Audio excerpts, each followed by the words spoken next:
So yo, what's up mga brad, ito po ang ginawa naming DIY ampli cabinet. Ayan, tatlong power amp po ang kasya dyan.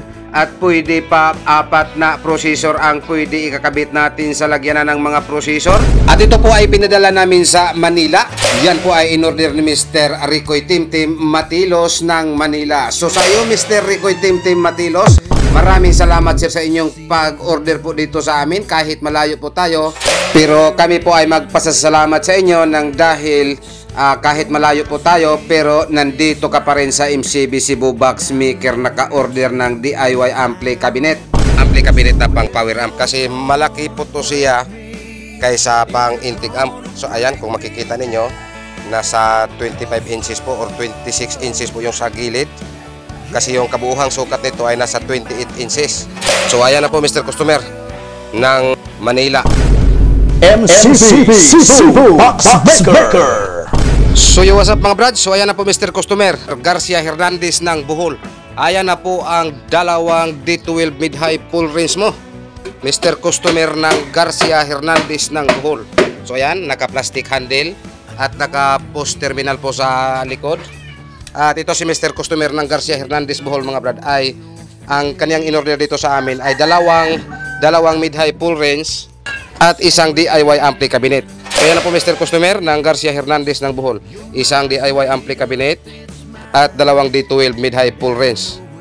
So yan, baka kung may time pa po tayo ngayon, isa-sound test po to natin sa hindi pa natin to ipasip.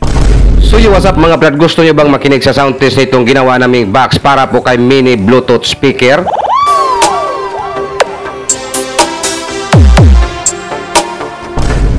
At sa hindi ko pa ipagpatuloy itong sound test namin mga brad, ay isi-shoutout ko muna itong nag-order nitong box na to, Mr. Roland Ortiga ng Lawaan, Talisay City ng Cebu. Maraming salamat sir sa inyong pagtiwala po dito sa amin. At maraming salamat din sa pagpunta po niyo dito sa aming site. At yan po ang time na tapos na po namin na sit up ang kaniyang in-order na built-in Bluetooth speaker. At nung time na yun na nag-pick up po sila sa kanilang order ay malakas po yung ulan. Kaya sinubukan na lang po nila sa pagkaraoke.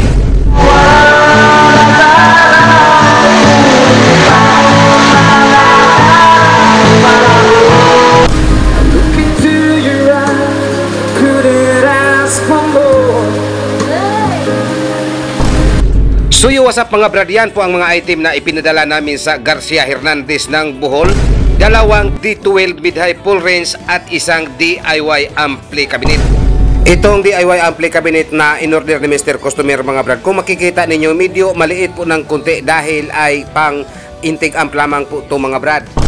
At ito namang dalawang D12 mid-high full range niya mga brad ay nakaload po ito ng BCS 450 at PE 1250. At ito po ang time na ikinarga na po namin sa aming sasakyan para po ihatid sa Pantalan ng Cebu. At ito po ang time na dumating na po kami sa Pantalan ng Cebu. At kung makikita ninyo, ikinarga na po sa ating suking porter sa kaniyang postcard. At sila na po ang maghatid sa loob ng barko. At sa iyo Mr. Customer, Mr. Milboy Kita ng Garcia Hernandez ng Bohol, maraming salamat sir sa iyong pagtiwala po dito sa amin. MCB Cebu the best.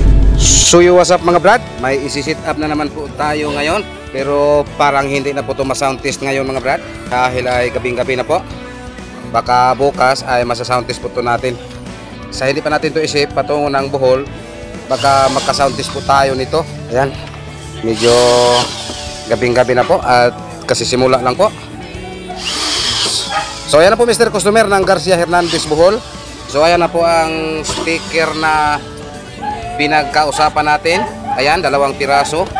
At itong driver unit na BCS 450. Baka magtataka po kayo mga brad, bakit yung brand na yan ay bakit palagi po naming pinaulit-ulit. Kasi yung mga brand na yan at yung mga watch na yan at ang model na yan ay yun po ay subok na po namin.